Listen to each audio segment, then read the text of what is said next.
ஏன் சிலர் பணத்தை எளிதாக சம்பாதித்து சேமிக்கிறார்கள், ஆனால் பலர் சம்பாதித்த பணத்தையே இழக்கறாங்க? ம். இது நம்ம அன்றாட வாழ்க்கையில ரொம்ப ஆழமா யோசிக்க வேண்டிய ஒரு கேள்வி. ஆமா, நாம எல்லோருமே தினமும் கஷ்டப்பட்டு உழைக்கிறோம், நிறைய சம்பாதிக்கணும், வாழ்க்கையில செட்டில் ஆகணும் அப்படிங்கிற ஆசை நம்ம எல்லாருக்கும் இருக்கு. ஆனா நிதர்சனமான உண்மை என்னன்னா, மாச கடைசியில அக்கவுண்ட செக் பண்ணி பார்த்தா ஒண்ணுமே இருக்காது. கண்டிப்பா. அந்த சம்பாதிச்ச பணம் பூரா எங்க போச்சுன்னே தெரியாம ஒரு பெரிய கேள்விக்குறி நம்ம முன்னாடி நிக்கும். இந்த நிலைமை ஏன் வருதுன்னு என்னைக்காவது ஆழமா யோசிச்சு பார்த்திருக்கீங்களா? உங்களுடைய நேரத்தை ஒதுக்கி இந்த ஆழமான அலசலை கேட்க வந்திருக்கும் உங்களுக்கு ஒரு மிகப்பெரிய வரவேற்பு. இன்னைக்கு நாம பேச போற விஷயம் உங்களுடைய ஒட்டுமொத்த நிதிநிலையே மாற்றி அமைக்கக்கூடிய சக்தி வாய்ந்தது. கரெக்ட். ரிச்சர்ட் டெம்ப்ளர் எழுதின த ரூல்ஸ் ஆஃப் மணி அப்படிங்கிற மிகச்சிறந்த புத்தகத்தோட ஆதாரங்களை மையமா வச்சுதான் நம்முடைய இன்றைய விவாதம் இருக்க போகுது.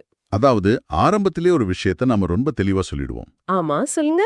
இது எந்த பங்குச் சந்தையில பணத்தை போடலாம், இல்ல எந்த மியூச்சுவல் ஃபண்ட்ல முதலீடு பண்ணலாம் அப்படின்னு சொல்லி கொடுக்கிற சாதாரண முதலீட்டு தந்திரங்களை பத்தின அலசல் கிடையாது. எக்ஸாக்ட்லி.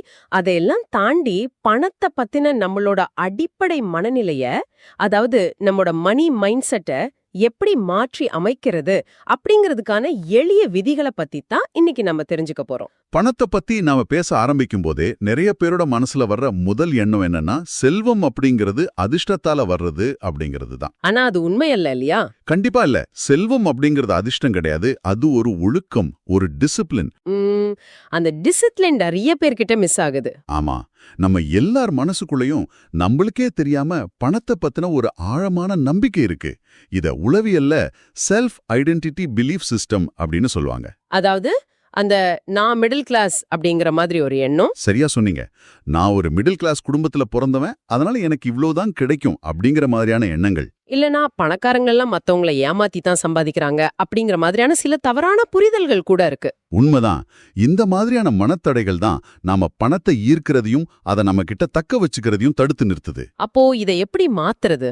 இன்னைக்கு நாம விவாதிக்க போற இந்த 6 முக்கிய விதிகள் பணம் உங்களை எப்படி கட்டுப்படுத்துது அப்படிங்கறத மாற்றி பணத்தை நீங்க எப்படி உங்க கட்டுப்பாட்டுக்குள் கொண்டு வரது அப்படிங்கறத ஆழமா விளக்கும். சூப்பர். அந்த நான் மிடில் கிளாஸ் அப்படிங்கிற மைண்ட் செட் தான் நிறைய பேரை வளர விடாம தடுக்குதுங்கிறது ரொம்ப நிதர்சனமான உண்மை. சரி, நம்ம அன்றாட வாழ்க்கையில நாம பண்ற செலவுகளை பத்தி கொஞ்சம் பேசுவோம். தாராளமா. அதுதான் முதல் விதியே, சம்பாதிப்பதை விட குறைவாக செலவு செய்யுங்கள் அப்படிங்கிறது. இப்போ நம்ம ஊர்ல நிறைய பேரை நம்ம பார்த்திருப்போம். ஒருத்தருக்கு ப்ரொமோஷன் கிடைச்ச சம்பளம் உயர்ந்த உடனே முதல் வேலையா என்ன பண்ணுவாங்க? உடனே செலவு பண்ண கிளம்பிடுவாங்க. ஆமா, இதுவரைக்கும் யூஸ் பண்ணிட்டு இருந்த போன் நல்லா தான் வேலை செஞ்சுட்டு இருக்கோம், ஆனா உடனே ஒரு புது மாடல் விலை உயர்ந்த போன் வாங்குவாங்க. அடுத்த மாசமே ஒரு புது கார், அதுக்கு ஒரு புது இஎம்ஐ. எக்ஸாக்ட்லி. இப்படி சம்பளம் ஏற ஏற அவங்களோட செலவுகளும் ஏறிக்கிட்டே போகும். இதை புத்தகத்துல லைஃப் ஸ்டைல் அப்கிரேட் சிண்ட்ரோம் அப்படின்னு ரொம்ப அழகா சொல்லியிருக்காங்க. இது ஒரு பெரிய மாயவலை. சம்பளம் கூடினாலும் சேமிப்பு மட்டும் எப்பவும் ஜீரோவாவே இருக்கும். அந்த பழைய நிதி நெருக்கடியும் அப்படியே தான் தொடரும். இதுல இருந்து எப்படி வெளியே வர்றது? இது ரொம்ப ஆபத்தான ஒரு வலை. இத பெரிய கண்ணோட்டத்துல பார்த்தோம்னா இதுக்கு பின்னாடி இருக்கிற ஏன் அப்படிங்கிற காரணம் உங்களுக்கு தெளிவா புரியும். எப்படி சொல்றீங்க? அதாவது உங்களுடைய வருமானம் எவ்வளோ அப்படிங்கிறது இங்க முக்கியமே கிடையாது. நீங்க மாசம் 1 லட்சம் சம்பாதிச்சாலும் சரி, 10 லட்சம் சம்பாதிச்சாலும் சரி, உங்க செலவுகளை நீங்க கட்டுப்படுத்தாட்டி உங்களால ஒருபோதும் செல்வத்தை உருவாக்கவே முடியாது. ரொம்ப உண்மையான வார்த்தைகள். செல்வத்தை உருவாக்குறவங்க ஒரு பொருளை வாங்கும்போது அதன் விலைக்கும் அதோட உண்மையான மதிப்பிற்கும் உள்ள வித்தியாசத்தை ரொம்ப தெளிவா பாப்பாங்க. அந்த விலைக்கும் மதிப்புக்கும், அதாவது பிரைஸ் அண்ட் வேல்யூ, இதுக்குள்ள வித்தியாசத்தை கொஞ்சம் விளக்கமா சொல்ல முடியுமா? கண்டிப்பா. ஒரு பொருளோட விலை அப்படிங்கிறது அதற்காக நீங்க கொடுக்கிற பணம். ஆனா அதோட மதிப்பு அப்படிங்கிறது அந்த பொருள் நீண்ட காலத்துக்கு உங்களுக்கு தரப்போற உண்மையான பயன். ஓ, இப்ப புரியுது. உதாரணத்துக்கு, மலிவான விலையில ஒரு ஷூ வாங்கி அதை 2 மாசத்துல பிஞ்சி போய் திரும்ப திரும்ப புது ஷூ வாங்குறதுக்கு பதிலா கொஞ்சம் விலை அதிகமா இருந்தாலும் தரமான ஷூவா வாங்கி பல வருஷங்களுக்கோ பயன்படுத்துறது தான் உண்மையான மதிப்பு. ரொம்ப அருமையான உதாரணம். பகட்டுக்காக பொருள்களை வாங்குறத நிறுத்திட்டு உங்க வரவுக்குள்ள வாழ்றது தான் பணக்காரராபதற்கான முதல் படி. ஆமா. 2வது விதி என்னன்னா, தொடர்ந்து பணத்தை சேமிக்கவும். வரவுக்குள்ள செலவு பண்ணணும், ஆடம்பரத்தை குறைக்கணும் அப்படிங்கிறது நியாயமான விஷயம்தான். ஆனா பிராக்டிக்கலா பார்த்தா மாச கடைசியில நிறைய பேர் சொல்ற ஒரே வார்த்தை கையில காசே நிக்க மாட்டேங்குது அப்படிங்கிறது தான். அதுதான் பெரும்பாலான மக்களோட பிரச்சனையா இருக்கு. வீட்டு வாடகை, மளிகைச் சாமான், கரண்ட் பில்லுன்னு எல்லா செலவுகளையும் முடிச்சிட்டு கடைசில மிச்சம் இருக்கிற பணத்தை சேமிக்கலாம்னு நினைச்சா அங்க ஒண்ணுமே இருக்காது. அப்போ இந்த சேமிப்பு அப்படிங்கிற விஷயத்த நம்ம வாழ்க்கையில எப்படி சாத்தியப்படுத்துறது? இங்கதான் நம்ம மைண்ட் செட்ல ஒரு சின்ன ஷிஃப்ட் தேவைப்படுது. எல்லா செலவுகளையும் முடிச்சிட்டு சேமிக்கலாம் அப்படிங்கிற எண்ணமே தப்பு. அப்போ எப்படி சேமிக்கிறது? புத்தகத்துல ஆத்தர் ரொம்ப தெளிவா ஒரு விஷயத்த முன்வைக்கிறாரு. பே யோர்செல்ஃப் ஃபர்ஸ்ட். அதாவது உங்களுக்கு நீங்களே முதல்ல பணத்தை செலுத்துங்க. வாவ், கேட்கவே ரொம்ப சுவாரஸ்யமா இருக்கு. மாச சம்பளம் உங்க அக்கவுண்ட்டுக்கு வந்தோடனே முதல் பில்லா உங்களோட சேமிப்பு கணக்குக்கு ஒரு குறிப்பிட்ட தொகையை மாத்திடுங்க. அதை தொடவே கூடாது. மிச்சம் இருக்கிற பணத்தை வச்சு சமாளிக்க முடியுமா? கண்டிப்பா முடியும். அந்த மிச்சம் இருக்கிற பணத்தை வச்சுதான் உங்களோட மற்ற செலவுகளை நீங்க திட்டமிடணும். இதுல இன்னொரு முக்கியமான விஷயம் இருக்கு. அது என்ன? சேமிப்பை எவ்வளவு சீக்கிரம் தொடங்குறோமோ அவ்வளவு நல்லது. இது ஏன் அவ்வளவு முக்கியம்னு நினைக்கிறீங்க? சீக்கிரமா ஆரம்பிச்சா நிறைய பணம் சேரும், அதுதானே? அது மட்டும் கிடையாது. இங்கதான் கூட்டு வட்டி, அதாவது காம்பவுண்ட் இன்ட்ரெஸ்ட் மேஜிக் வேலை செய்யுது. இத ஒரு எளிய உதாரணம் மூலமா பாப்போம். சொல்லுங்க. 20 வயசுல இருக்கிற ஒருத்தர் மாசம் வெறும் $10 வீதம் தொடர்ந்து சேமிக்க தொடங்குறாருன்னு வச்சுப்போம். இன்னொருத்தர் 50 வயசுல விழுத்துக்கொண்டு ஒரே அடியாக $10,000 சேமிப்புல போடுறார். ஓகே, இவங்க 2 பேருக்கும் என்ன வித்தியாசம் வரும்? 2 பேரும் ஓய்வு பெறும் வயது அடையும் போது அந்த 20 வயசுல சின்ன தொகையா சேமிக்க தொடங்கியவர் தான் மிகப்பெரிய லாபத்தை அடைந்திருப்பார். அட, உண்மையாவா? ஆமா, ஏன்னா அவருடைய பணத்துக்கு வளர்வதற்கான நேரம் பல தசாப்தங்களாக கிடைச்சிருக்கு. அதனாலதான் சொல்றேன், சேமிப்பை ஒரு ஆட்டோமேட்டிக் பழக்கமா மாற்றுங்க. சரி, ஒரு வழியா மனச கட்டுப்படுத்தி மாசம் சம்பளத்துல ஒரு பகுதியை சேமிக்க ஆரம்பிச்சிட்டோம்னு வச்சுப்போம். அந்த பணத்தை அப்படியே பேங்க் அக்கவுண்ட்ல சும்மா வச்சிருந்தா போதுமா? கண்டிப்பா பத்தாது. அதுதான் 3வது விதி, நீண்டகால வளர்ச்சிக்கான முதலீடு. ஏன்னா பணவீக்கம், அதாவது இன்ஃப்ளேஷன் அப்படிங்கிற ஒண்ணு நாம சேமிச்சு வச்ச பணத்தோட மதிப்ப கொஞ்சம் கொஞ்சமா அழிச்சிடுமே. அப்போ நம்ம பணத்தை நமக்காக வேலை செய்ய வைக்கிறது எப்படி? ரொம்ப சரியான கேள்வி. பணத்தை சேமிக்கிறது முதல் படின்னா, அதை நீண்டகால வளர்ச்சிக்காக முதலீடு பண்றது அடுத்த கட்டம். பணத்தை பேங்க்ல சும்மா தூங்க வைக்க கூடாது. அப்போ அதை எங்க முதலீடு பண்றது? உதாரணத்துக்கு, காலம் முழிக்க ஒரு வாடகை வீட்ல மாசம் ஒரு பெரிய தொகையை கொடுத்துக்கிட்டே இருக்கிறத விட அந்த பணத்தை ஒரு சொந்த சொத்தை வாங்குறதுல முதலீடு செய்யறது சிறந்தது. அதாவது பையிங் இன்ஸ்டெட் ஆஃப் ரெண்டிங். சரியா சொன்னீங்க. ஏன்னா வாடகைங்கிறது திரும்பி வராத பணம். ஆனா சொந்த வீடுங்கிறது காலப்போக்குல மதிப்பு உயர்ந்து உங்களுக்கு ஒரு பெரிய சொத்தா மாறும். ஆனா முதலீடுன்னு வந்தாலே நிறைய பேருக்கு ஒரு பயம் இருக்கே. ஷேர் மார்க்கெட்ல போட்டா பணம் மூழ்கிடுமோ, தப்பான இடத்துல முதலீடு செஞ்சிடுவோமோ அப்படிங்கிற தயக்கம் இருக்குதே. அந்த பயத்தை போக்குறதுக்கு உலகின் தலைசிறந்த முதலீட்டாளரான வாரன் பஃபெட் பின்பற்றும் ஒரு யுக்தியை புரிஞ்சுக்கணும். அவர் என்ன சொல்றாரு? அவர் என்ன சொல்றாருன்னா, ஒரு நிறுவனத்தின் பங்குகளின் உண்மையான மதிப்பு அதோட தற்போதைய விலையை விட ரொம்ப அதிகமா இருக்கு அப்படின்னு அவர் கணிக்கிறப்ப மட்டும்தான் அதுல முதலீடு செய்வார். அதாவது திரும்பவும் அந்த price and value concept. Exactly. அதே போல முதலீடு செஞ்சுட்டு தினமும் அதோட விலையை பார்த்து பதறக்கூடாது. ஆமா, நிறைய பேரு மார்க்கெட் கொஞ்சம் இறங்கின உடனே பயந்து போய் வித்துடுவாங்க. அதுதான் மிகப்பெரிய தப்பு. மார்க்கெட் கொஞ்சம் இறங்கின உடனே பயந்து போய் முதலீடுகளை தொடர்ந்து மாற்றி அமைக்கிறது. அதாவது டோன்ட் ஃபிடில் அப்படின்னு புத்தகத்துல சொல்றாங்க. இதுல நீங்க புரிஞ்சுக்க வேண்டிய இன்னொரு முக்கியமான தர்க்கரீதியான வேறுபாடு இருக்கு. என்ன அது? அதுதான் ஃபீஸ் மற்றும் டீல்ஸ், இரண்டுக்கும் இடையான வித்தியாசம். ஃபீஸ் மற்றும் டீல்ஸ், இது ரெண்டுக்கும் என்ன வித்தியாசம்? சாதாரணமா 9 to 5 வேலைக்கு போற ஒருத்தர் இது எப்படி புரிஞ்சுக்கிறது? ரொம்ப எளிமை. நீங்க உங்க நேரத்தை வித்து அதுக்கு கூலியா பணம் சம்பாரிச்சா அது ஃபீஸ். அதாவது நீங்க வேலை செஞ்சா மட்டும்தான் பணம் வரும். ஓகே, அப்போ டீல்ஸ்னா என்ன? ஆனா நீங்க தூங்கும் போதும் உங்களுக்கு தொடர்ந்து வருமானம் தரக்கூடிய சொத்துக்களை உருவாக்குனா அது டீல்ஸ். இது கேட்கவே ரொம்ப இன்ட்ரெஸ்டிங்கா இருக்கே. ஒரு உதாரணம் சொல்ல முடியுமா? கண்டிப்பா. உதாரணத்துக்கு, ஒரு முறை கஷ்டப்பட்டு ஒரு நல்ல புத்தகத்தை எழுதி பப்ளிஷ் பண்ணிட்டீங்கன்னா அந்த புத்தகம் விற்கப்படும் போதெல்லாம் வாழ்நாள் முழுவதும் உங்களுக்கு ராயல்டி வரும்.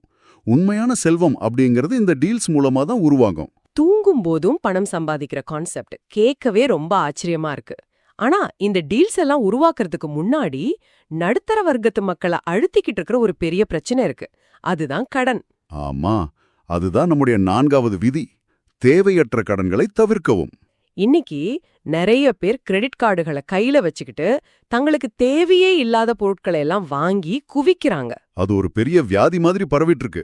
சமூகத்துல மத்தவங்க முன்னாடி தங்களை ஒரு பெரிய பணக்காரர்களா காட்டிக்கணும் அப்படிங்கிறதுக்காக ஸ்டேட்டஸுக்காக வாங்கப்படும் கடன்கள் இன்னைக்கு ஏராளம். உண்மைதான். இந்த இடத்துல புத்தகத்துல வர்ற ஒரு வலிமையான வரிய நான் மேற்கோள் காட்ட விரும்புறேன். பகட்டுக்காக கடன் வாங்குவது நிதி தற்கொலை, அதாவது debt for show is financial suicide. ஆடம்பரத்துக்காக நாம வாங்குற கடன் எப்படி நம்ம கழுத்தை இருக்கும் ஒரு கயிறா மாறுது?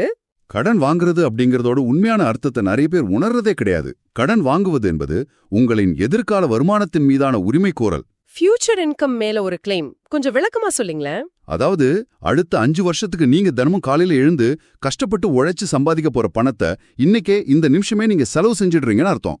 அந்த எதிர்கால பணத்துக்கு நீங்க இப்பவே ஒரு ஓனரை உருவாக்கிட்டீங்க. கேட்கவே ரொம்ப பயமா இருக்கு. அதனால உங்களுக்கு அதிக வட்டி தரக்கூடிய கடன்கள், குறிப்பா கிரெடிட் கார்டு கடன்கள் ஏதேனும் இருந்தா போர்க்கால அடிப்படையில முதல்ல அதை அடைக்க பாருங்க. பல கடன்கள் இருந்தா என்ன பண்றது? பல கடன்களை ஒன்றாக இணைத்து, அதாவது கன்சாலிடேட்டிங் டெட்ஸ் மூலமா குறைந்த வட்டிக்கு ஒரு கடனா மாற்றி விரைவாக அதை அடைப்பதற்கான வழியை தேடுங்க. தேவையற்ற கடன்கள் இருக்கிற வரைக்கும் உங்களால ஒருபோதும் சுதந்திரமா முதலீடு செய்ய முடியாது. ஆக ஆடம்பர செலவு குறைச்சாச்சு, சேமிக்க ஆரம்பிச்சாச்சு, கடனையும் கொஞ்சம் கொஞ்சமா அடைச்சாச்சு. ஆனா மாசம் ஒரு குறிப்பிட்ட தேதியில வர அந்த ஒரு சம்பளத்தை மட்டுமே நம்பி இருக்கிறது சேஃப் தானா? அது எப்பவுமே சேஃப் கிடையாது. அதுதான் 5வது விதி. பல வருமான ஆதாரங்களை உருவாக்குங்கள். புத்தகத்துல ஆதாரமா சொல்லப்பட்டிருக்கிற ஒரு சுவாரஸ்யமான கருத்தை பகிர விரும்புறேன். நிரந்தர வேலை, அதாவது ஜாப் அப்படிங்கிறதுக்கு அவங்க கொடுத்திருக்கிற விளக்கம் ஜஸ்ட் ஓவர் புரோக். ஆமா, ரொம்ப சரியான ஒரு விரிவாக்காது. அதாவது வறுமை கோட்டிற்கு சற்று மேலே, உயிர் வாழ்வதற்கு தேவையான அளவு மட்டுமே பணம் கிடைப்பது. ஒரே ஒரு வருமானத்தை மட்டுமே நம்பி இருக்கிறது எவ்வளவு பெரிய ஆபத்து. இன்னைக்கு இருக்கிற பொருளாதார சூழ்நிலையில அது மிகப்பெரிய ஆபத்து. லே ஆஃப், பொருளாதார மந்த நிலை, புதிய தொழில்நுட்பங்களால வேலை இழப்புன்னு எப்போ என்ன நடக்கும்னு யாருக்கும் தெரியாது. அப்போ நாம என்ன பண்ணணும்? அதனாலதான் ஆக்டிவ் வருமானம் மட்டும் போதாது, பாசிவ் வருமானமும் கண்டிப்பா தேவைன்னு வலியுறுத்துறோம். ஆக்டிவ் வருமானம்னா நீங்க தினமும் ஆபீஸ் போய் உழைச்சா கிடைக்கிற பணம். ஓகே. பாசிவ் வருமானம்னா? பாசிவ் வருமானம்னா நீங்க நேரடியாக உழைக்காத போதும் உங்க முதலீடோ அல்லது உங்களுடைய முந்தைய உழைப்போ உங்களுக்கு தொடர்ந்து பணத்தை கொடுத்துக்கிட்டே இருக்கிறது. இதுக்கு ஏதாவது உதாரணம் சொல்ல முடியுமா? கண்டிப்பா. ஒரு வருமான ஆதாரம் எதிர்பாராத விதமா நின்னு போனாலும் இன்னொரு ஆதாரம் உங்களுக்கு கை கொடுக்கும் வகையில உங்களுடைய திட்டமிடல் இருக்கணும். உங்களுக்கு இருக்கிற ஏதேனும் ஒரு திறமையை பயன்படுத்தி வீக்கெண்ட்ல ஒரு ஃப்ரீலான்ஸ் வேலையோ துணைத்தொழிலையோ தொடங்கலாம். அல்லது நீங்க முன்னாடி சொன்ன மாதிரி டிவிடெண்ட் தரக்கூடிய பங்குகளோ முதலீடு செய்யலாம். வருமான வழிகளை பன்முகப்படுத்துவது ரொம்ப அவசியம். ஆமா, இப்ப நாம கடைசி விதியான 6வது விதிக்கு வந்திருக்கோம். பணத்தை பற்றி நீண்ட கால நோக்கில் சிந்தியுங்கள். இந்த பாசிவ் இன்கம், செல்வத்தை உருவாக்குறது, இதெல்லாம் கேட்க பிரமாதமா இருக்கு. ஆனா இப்போ சோஷியல் மீடியாவை திறந்தாலே 2 நாட்கள்ல கோடீஸ்வரன் ஆகலாம், 1 மாசத்துல உங்க பணத்தை இரட்டி பார்க்கலாம் அப்படின்னு நிறைய மோசடி திட்டங்கள் வந்துட்டே இருக்கே. அந்த கெட் ரிச் குவிக் ஸ்கீம்ஸ் எல்லாமே பெரிய பொய். நிறைய பேர் இதுல ஆசைப்பட்டு பணத்தை இழந்துடுறாங்களே. இந்த இடத்துல புத்தகத்துல சொல்லப்பட்டிருக்கிற ஒரு அருமையான உதாரணம் எனக்கு ஞாபகத்துக்கு வருது. செல்வத்தை உருவாக்குவது அப்படிங்கிறது ஒரு தயங்கும் புலிய வேட்டையாடுவது போன்றது அப்படின்னு சொல்லியிருக்காங்க. ரொம்ப ஆழமான ஒரு ஒப்பீடு இது. காட்டுக்குள்ள ஒரு புலிய பிடிக்கணும்னா எவ்வளவு அமைதியா பொறுமையா சத்தம் போடாம காத்திருக்கணும். கொஞ்சம் அவசரப்பட்டாலோ அல்லது சிறு சத்தம் போட்டாலோ அந்த புலி ஓடி போயிடும். செல்வமும் அப்படித்தான். பொறுமை இல்லாம குறுக்கு வழியில தேடுனா அது காணாம போயிடும், இல்லையா? 100க்கு 100 உண்மை. பணத்தை பற்றி எப்பவுமே நீண்டகால நோக்கில் சிந்திக்கணும். பணக்காரர் ஆவதற்கு எந்த குறுக்கு வழியும் கிடையாது. நீண்டகால சிந்தனைன்னு வரும்போது நாம முக்கியமா கவனிக்க வேண்டிய விஷயங்கள் என்னென்ன? 2 விஷயங்கள் ரொம்ப முக்கியம். ஒன்னு, உங்களுடைய ஓய்வு காலத்திற்கான திட்டமிடல், அதாவது ரிட்டையர்மெண்ட் பிளானிங். நீங்க இளமையா இருக்கும்போது உங்களுடைய வயதான காலத்துக்காக சிறுக சிறுக சேர்க்க ஆரம்பிக்கணும். 2வது விஷயம், அவசர கால நிதி, எமர்ஜென்சி ஃபண்ட். உங்களுடைய மாதாந்திர செலவுகள் என்னவோ அதை போல 3 முதல் 6 மாதங்களுக்கான தொகையை எந்த காரணத்துக்கு கொண்டும் தொடாத ஒரு எமர்ஜென்சி ஃபண்டா எடுத்து வைக்க வேண்டியது கட்டாயம். திடீர்னு வேலை போயிட்டாலோ அல்லது எதிர்பாராத மருத்துவ செலவு வந்தாலோ இது ரொம்ப யூஸ்ஃபுல்லா இருக்கும்ல. கண்டிப்பா. நீங்க கடனாளியா மாறாம இந்த அவசர கால நிதி உங்களை காப்பாத்தும். செல்வம் அப்படிங்கிறது ராத்திரியோடு ராத்திரியா மேஜிக் மாதிரி வரது கிடையாது. அது மெதுவாகவும் உறுதியாகவும் செங்கலாக கட்டி எழுப்பப்பட வேண்டிய ஒரு மாளிகை. ரொம்ப அழகா சொன்னீங்க. சரி, இந்த புத்தகத்தின் முக்கிய பாடங்களை சுருக்கமா தொகுத்து பார்ப்போம். சம்பாதிக்கிறத விட குறைவா செலவு பண்ணுங்க. உங்களுக்காக முதல்ல பணத்தை எடுத்து வச்சு தொடர்ந்து சேமிங்க. அது நீண்டகால வளர்ச்சிக்காக முதலீடு செய்யுங்க. பகட்டுக்காக வாங்கும் தேவையற்ற கடன்களை தவிருங்க. ஒரே ஒரு சம்பளத்தை நம்பி இருக்காம பல வருமான ஆதாரங்களை உருவாக்குங்க. முக்கியமா பணத்தை பத்தி நீண்டகால நோக்குல சிந்திங்க. எக்ஸாக்ட்லி. இது அதிர்ஷ்டம் அல்ல, இது ஒரு தொடர்ச்சியான ஒழுக்கம். இந்த விதிகளை ஏதோ கேட்டோம் ரசித்தோம் என்று விட்டுவிடாமல் உடனடியாக தங்கள் வாழ்வில் செயல்படுத்த தொடங்குவதுதான் உண்மையான வெற்றி. ரொம்ப அருமையா தொகுத்து சொன்னீங்க. இந்த விவாதத்துல இதுவரை வராத ஆனா புத்தகத்துல இருக்கிற ஒரு ஆழமான சிந்தனைய நேர்களான உங்களுடைய முடிவிற்கே நான் விட்டுவிட விரும்புறேன். அது என்ன சிந்தனை? நீங்கள் இறக்கும்போது இந்த பணத்தை உங்களுடன் எடுத்துச் செல்ல முடியாது. You really can't take it with you. இதுதான் நிதர்சனமான உண்மை. ரொம்ப ஆழமான ஒரு பாயிண்ட் இது. வாழ்க்கை முழுவதும் ஓடி ஓடி பணத்தை சேர்க்கிறோம், முதலீடு பண்றோம், செல்வத்தை உருவாக்குறோம். அது எல்லாமே சரிதான்.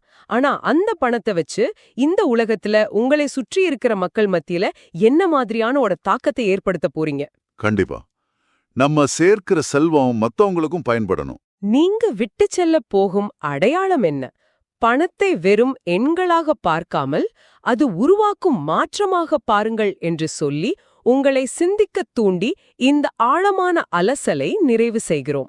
ரொம்ப அருமையான ஒரு நிறைவு. உலகின் சிறந்த பணம் மற்றும் வெற்றி புத்தகங்களின் சுருக்கங்களை தமிழில் கேட்க எங்கள் சேனலை சப்ஸ்கிரைப் செய்யுங்கள். இந்த வீடியோ பிடித்திருந்தால் லைக் செய்யவும், உங்கள் நண்பர்களுடன் ஷேர் செய்யவும்.